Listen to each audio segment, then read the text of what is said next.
Rivers, you want to explain to me what the hell happened? We lost downtown. I know that much. But how's that possible?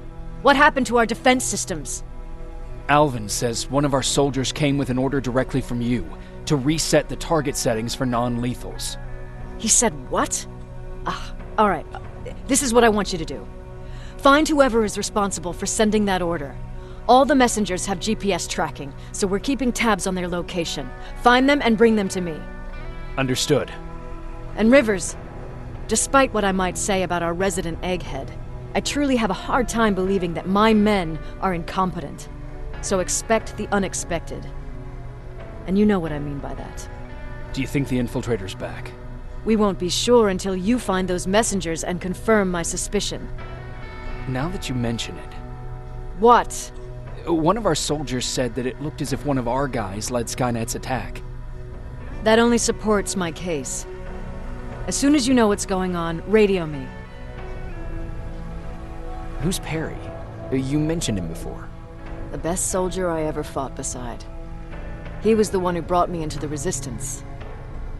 It's actually a funny story. Years ago, when I was just a kid, I saw a Skynet drone attacking some guy. Without thinking, I grabbed a rock and jumped on it. The guy was screaming the whole time while I beat the metal to the ground. Only when I was done did I realize he was trying to stop me. You killed a drone with a rock? I was young and stupid. Thank God the drone wasn't really armed, otherwise I wouldn't be here to tell you the story. He was a Resistance scientist, and that drone was one of his projects. So you can imagine he wasn't too happy when I smashed it to pieces. But he wasn't alone. There was this huge guy with a rifle on his shoulder, almost choking with laughter. I sure made his day. That huge guy. Was that Perry? Yes, it was. Commander Perry was in charge of this division before me. That scientist later told me that was the first time he ever heard Perry laugh. Somehow, Perry and I connected. He taught me how to channel my anger and get it under control. He introduced me to Connor, and that's how I got to the 132nd. Whatever happened to the scientist? He was always doing his experiments, trying to outsmart Skynet. One day he fucked up, and because of that, he's no longer with us. I'd never thought I'd be reminiscing about the day I met them. This may come as a surprise to you, but it was the first metal I ever destroyed. Sounds like you were late in joining the Destroy Skynet campaign. Before that, it was people, not machines. But that's a different story. You want me to break radio silence? They have a head start on us. At this point, we can't afford to lose any time.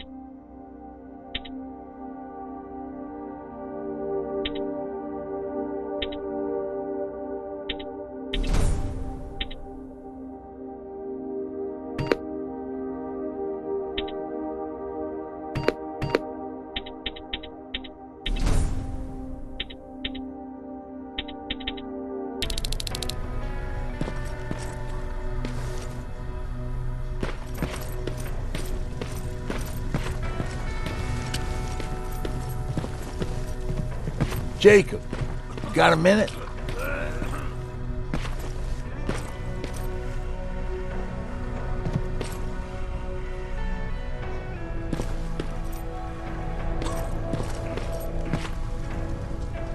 What's up? I know you're busy, but I found something. Something I think you'll like. A tape from back in the day. I want to play it for you, but my boombox is busted, so if you're out there and find one that works, bring it to me, okay? Can't you ask Jennifer or one of the other scavengers for help? I already did, but they couldn't find anything. Just think about it, okay?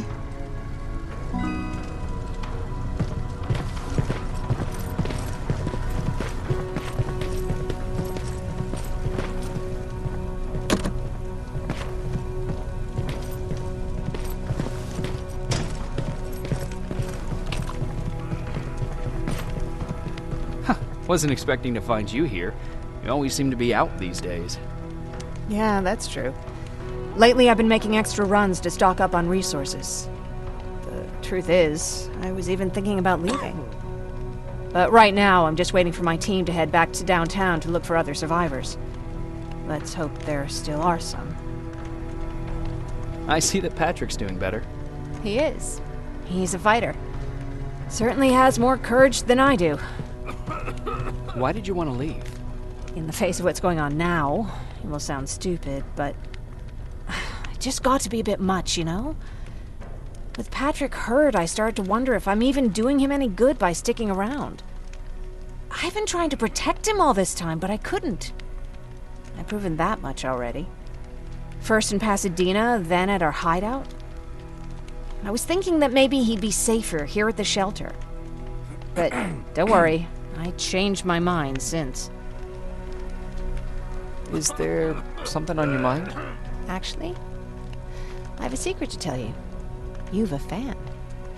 Patrick really looks up to you. It's good for him to have a role model. And I don't think he could have chosen better. I don't think I'd make for a good role model.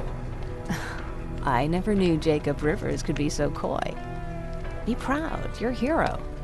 The Resistance owes you a lot. And so do I. If you hadn't found us back in Pasadena, I don't know what would have happened. Well, actually I do. Exactly what the others said would happen. People were talking about the Annihilation Line months before it came. My father, of course, tried to turn it all into a joke. But what did you think about it? I didn't know what to think. Travelers would bring all sorts of gossip with them. But this kept coming back. When Patrick asked me if I was scared, I lied and said that I wasn't. You could feel the mood change at the house. The community my father tried to build started falling apart. Fewer and fewer people were coming by, and if they did, they weren't always friendly. We started to notice things going on missing. Little things at first. People got nervous, and with time, it even got to my father. What do you mean? Well, for one thing, he stopped making jokes. It had never been as quiet at the house as it had been back then. After a while, my father changed the sign from welcome to beware. He put a lock on the door and started carrying a shotgun. I didn't even know he owned a gun. He always said he didn't believe in them.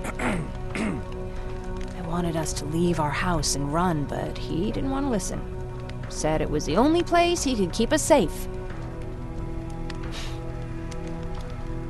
Thanks for letting me spill my guts like that.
Okay, I'm seeing 2 GPS trackers.